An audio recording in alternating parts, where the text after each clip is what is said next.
Mapagpalang gabi po sa bawat isa sa atin. Welcome po sa ating quiet time. Sa ating pong pagbulay-bulay, basahin po natin Mateo 5 verse 5. Pinagpala ang mga mapagpakumbaba, sapagkat mamanahin nila ang daigdig. Sa hanay po yata ng Beatitudes, ang mapagpakumbaba ang pinakamayaman, sapagkat ang kanyang mamanahin ay daigdig. Subalit ano nga po ba ang ibig sabihin nito? Ang pagpapakumbaba ay sinasabing hindi madali o hindi posible na ilarawan in one word, no? Sa simpleng salita, sapagkat ang salitang pagpapakumbaba ay pagbabalanse between pagkagalit, pagkakaiba-iba, at yung powerful personality na may kapakumbabaan. Diba? Paano natin ito i-reconcile lahat para lumabas at magbunga ng kapakumbabaan? Ang pagpapakumbaba ay hindi lamang basta damdamin. Pag sinabing meek, humility, kapakumbabaan, ito ay lakas na kaya mong mag-control. Lakas na kaya mong mag-control sa anumang pwede mong gawing, like paghihigante, pagbabanta, pagkagalit, yung bugso ng damdamin, at mas kaya mong pigilan yung mga damdamin na magpapadulot sa iyo ng kasalanan, magpapadulot sa iyo ng pagkakasala. Sa halip, ang gagawin mo ay mag-focus sa dapat mong gawin.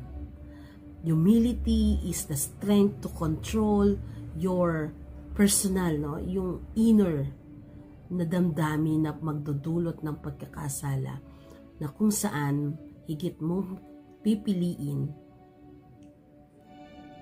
ang Diyos na nagbibigay sa atin ng dahilan upang maging pahiyapa, mapagpakumbaba, at nandoon yung magbibigay sa atin ng inspirasyon para higit na maglingkod. Focus. Ang pagpapakumbaba ay hindi naman sinasabing hindi na tayo makakaramdam ng galit, pagkainis, natural yan sa tao, yung makaramdam tayo ng mga ganyang damdamin.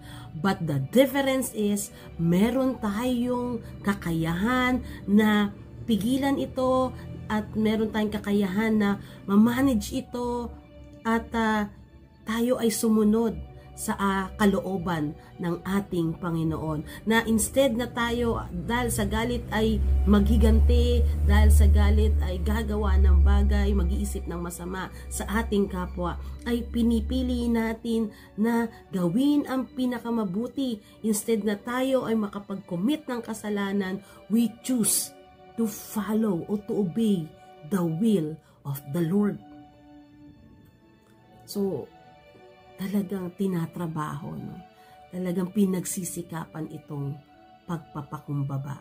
Kaya para sa atin, the desire of revenge ay napapawi sa biyaya ng Diyos. Napapawi dahil sa bunga ng pagpipigil sa sarili, at nagiging positibo tayo. Kaya, to be humble, to be meek, to be mapagpakumbaba, ay pagpapakita ng pagnanais natin na magpasakop sa kapangyarihan ng ating Panginoon.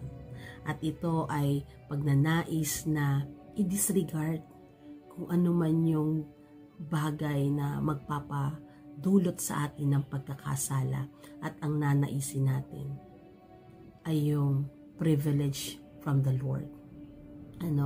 Na sa ating diwa bilang tao, tayo dinidisregard natin yung ating position, dinidisregard natin yung ating power, dinidisregard natin ating possessions, at hindi yun ang ipinagmamalaki natin. Dahil pagiging mapagpakumbaba ang mapalad na nagpapakumbaba. Sila ay yung mga itinataas at ang itinatanyag ay ang Panginoon sa kanilang mga buhay. Kaya what we need is spiritual power. What we need is the faith, the power of prayer, strong faith. Kaya kung nais nating mapagpala, nais nating pagpalain at magmana tayo ng daigdig, sundin natin ang kalooban ng Diyos, higit sa ating damdamin, higit sa ating pansariling naisin. Kaya ang maging mapagpakumbaba sa harapan ng Panginoon ay nagpapasakop at ipinapahayag ang salita ng ating Panginoon. Mapagpakumbaba ay hindi pagiging tahimik, hindi pagiging duwag. Ito ay pagiging malakas, sapagkat ang nahahayag sa atin ay ang kapangyarihan ng ating Panginoon. To be gentle, to be patient. Na itong kapakumbabaan na to ay nagbubunga ng banal na espiritu. Kaya para sa ating lahat, mga kapatid, sikapin natin na maging mapagpakumbaba sa harapan ng Panginoon, sapagkat ang kanyang pangako, may mamanahin tayong daigdig. Daigdig na punong-puno ng pag-ibig. Ang daigdig na yung mga tao ay malapit sa atin. Yung daigdig na ang mga tao ay nakakasalamuhan natin. Daigdig na may pag-ibig ng Diyos. Daigdig na punong-puno ng pagpapala. Ibig sabihin, kung tayo mapagpakumbaba, hindi tayo makukulangan sa biyaya ng Diyos. Tayo manalangin. Makapangyarihang Diyos, salamat po.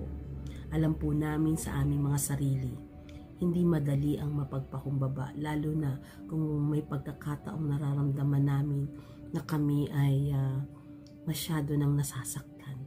Subalit sa inyong biyaya, higit naming maramdaman ang iyong pag-ibig, ang iyong kaaliwan, ang iyong pagkalinga, upang kami ay magpasya na maging mapagpakumbaba at magpasakop sa inyong banal na presensya. Tulungan niyo po kami, O Diyos, na sa lahat ng aming gagawin, sa lahat ng aming sasabihin, ay higit kang maitaas, higit ang aming sarili. Kaya, Panginoon, tulungan niyo kami sa lahat ng aming pag-iisip, sa aming pagpapasya. Tulungan mo kami sa lahat ng aming ginagawa. Maghari ka, O Diyos, sa aming buhay.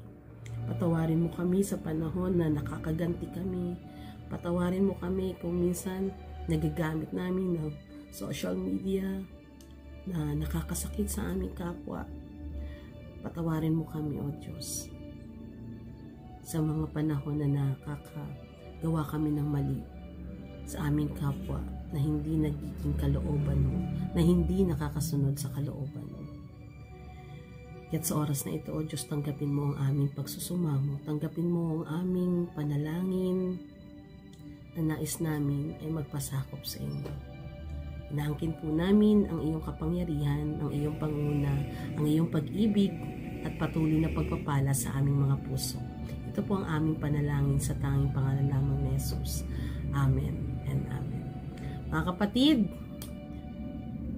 be humble before the Lord. God bless everyone.